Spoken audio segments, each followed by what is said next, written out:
क्या 22 प्रतिज्ञा लेकर, जिसमें ब्रह्मा विष्णु देवताओं को भगवान न मानने का कहकर बाबा साहेब ने हिंदू धर्म के प्रति नफरत प्रदर्शित की थी? बाबा साहेब ने बौद्ध धर्म अपनाकर सही किया या गलत किया था? बौद्ध ही क्यों बना जाए? पहला प्रश्न का उत्तर, वास्तव में अज्ञानता व क्यों, कब, कैसे के आधार पर रिसर्च करने की कम योग्यता रखने वाले ऐसा कह सकते हैं कि बाबा साहेब ने नफरत पैदा की थी, जबकि बाबा साहेब ने ऐसा कहा क्योंकि उसका एक उद्देश्य था। बाबा साहेब ने जिस समय बौद्ध धर्म अपनाया, उस समय बौद्ध धर्म भारत से निकलकर पूरे विश्व में फैला हुआ था, लेकिन भारत में हिंदू धर्म की एक ब्रांच के तौर पर सीमित कर दिया गया था।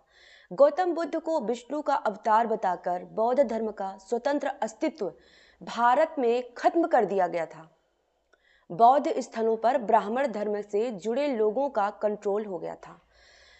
कभी सिख धर्म के स्थलों पर भी इसी प्रकार के ब्राह्मण धर्म से जुड़े लोगों का कब्जा था। फिर सिखों ने विरोध करके उन्हें अपने कब्जे में लिया और बताया कि वो ब्राह्मण धर्म की एक ब्रांच नहीं बल्कि अलग स्वतंत्र अस्तित्व रखती है।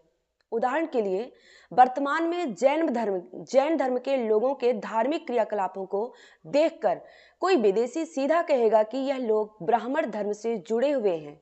जैन धर्म वर्तमान में अपना स्वतंत्र अस्तित्व खो चुका है, जबकि भारत का सबसे पुराने धर्म में से एक जैन धर्म भी है। मैंने इन्हें हिंदू की जगह ब्राह्मण धर्म इसलिए लिया क्योंकि हिंदू शब्द विदेशी अरब व्यापारियों द्वारा दिया गया नाम है। यह हिंदू शब्द उन लोगों के लिए यूज किया गया है जो पंजाब में बहने वाली सिंधु नदी के आसपास रहते थे या सिंधु सभ्यता से संबंधित थे। अरब से सा शब्द की जगह हा बोलते थे, इसलिए सिंधु नदी को हिंदू नदी व उस नदी के पास रहने वालों को सिंधुवासी की जगह हिंदूवासी कहने लगे। हिंदू शब्द अरब से होते हुए जब यूनान पहुंचा, तब वहां हा की जगह ई शब्द यूज हुआ। तब यूनानी हिंदू की जगह इंदु व सिंधु वैली की जगह इंडस वैली बोलने लगे। वही इंडस शब्द इंडिया शब्द बना है, जिसका वर्णन एनसीईआरटी ने अपनी किताबों में विस्तार से किया है, जो भारत के इतिहास विषय के पाठ्यक्रम में पढ़ाया जाता है।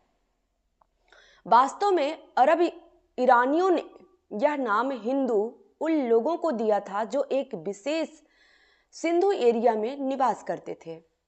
अगर लॉजिकल तरीके से देखा जाए तो हिंदू शब्द पूर्व में उन लोगों के लिए यूज किया गया जो वर्तमान में बौद्ध, सिख, जैन, ब्राह्मण धर्म वगैरह से संबंधित है, क्योंकि बौद्ध, जैन व ब्राह्मण धर्म से जुड़े लोग इन एरिया में रहते थे। इन सभी को एक नाम सिंधुवासी कहा जाता था, जो अरब व ईरानियों द्वारा हिंदूवासी पुकारा जाने लगा। इसलिए हिंदू मैरिज एक्ट में बौद्ध, सिख, जैन को भी सम्मिलित किया गया है। बाबा साहेब के समय बौद्ध धर्म की भी ऐसी ही स्थिति भारत में थी जैसी वर्तमान में जैन धर्म की है। बाबा साहेब ने इसी कारण से यह प्रतिज्ञाएं ली थी कि वो जिस बौद्ध धर्म को अपना रहे हैं, वो गौतम बुद्ध के मूल धर्म को अपना रहे हैं और गौतम बुद्ध को विष्णु के अवतार के रूप में स्वीकार नहीं करेंगे। जैसा गौतम बुद्ध को ब्राह्मण धर्म व उनकी मान्यताओं में विष्णु का अवतार बताया गया, बाबा साहेब बौद्ध धर्म को ब्राह्मण धर्म से अलग करके उसे पुनः खींचकर वापस गौतम बुद्ध के पास लेकर चले गए। गौतम बुद्ध को उनके मौलिक स्वरूप में ले गए, जैसा गौतम बुद्ध ने शुरू किया था। भारत में बौद्ध धर्म को उसके मौलिक रूप में जीवित करने का श्रेय बाबा साहेब को जाता है। इसलिए बाबा साहेब अगर 22 प्रतिज्ञा ले रहे हैं तो वो ब्राह्मण धर्म का अपमान नहीं कर रहे हैं, ना ही किसी देवी देवता का अपमान कर रहे हैं।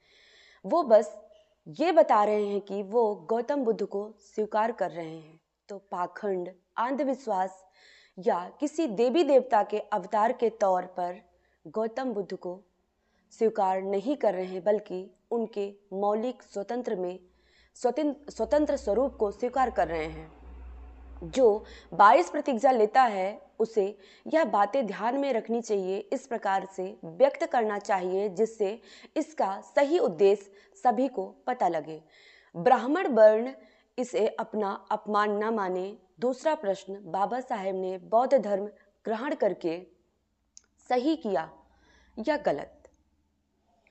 बाबा साहब ने शुरू से लेकर अंतिम तक के सफर में अगर देखा जाए तो बौद्ध धर्म अंगीकार करना यह बाबा साहब का सबसे महान कार्य था, क्योंकि बाबा साहब इससे अनुसूचित जाति वर्ग को बीच मझधार में छोड़कर नहीं गए। अगर बाबा साहब ऐसा नहीं करते तो बाबा साहब की सबसे ज़्यादा निंदा होती, क्योंकि यह आरोप उन पर लगते कि वो समाज को बताकर चले गए कि शोषण हो रहा है, जागो, उठो, आंदोलन करो, गुलामी की बेड़ियां तोड़ दो, अधिकार प्राप्त करो, मानव अधिकार के लिए लड़ो, उन्हें लेकर रहो बताकर तो ये चले गए, लेकिन इसे स्थायी करके नहीं गए। जिस धार्मिक मान्यताओं के कारण यह वर्ग मानसिक गुलामी में रहा, मानव अधिकारों से दूर रहा, बाबा साहेब ने उन्हें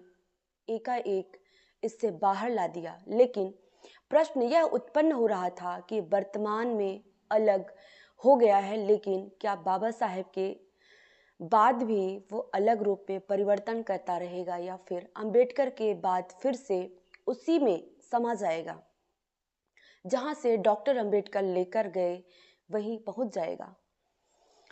डॉक्टर अंबेडकर अगर ऐसा नहीं करते तो समाज सोचता कि बाबा साहेब हमें जगा कर चले गए, लेकिन हम जागे रहे, इसका स्थायी बंदोबस्त नहीं करके गए।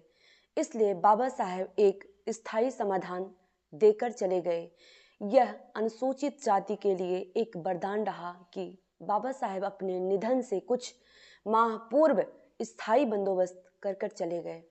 अब तीसरा प्रश्न उठता है कि बौद्ध ही क्यों? इसके कई कारण हैं। सबसे बड़ा मुख्य कारण यह है कि अनुसूचित जाति वर्ग धर्म से विमुख सैकड़ों सालों तक रहा, उसका कोई स्थायी धर्म नहीं था।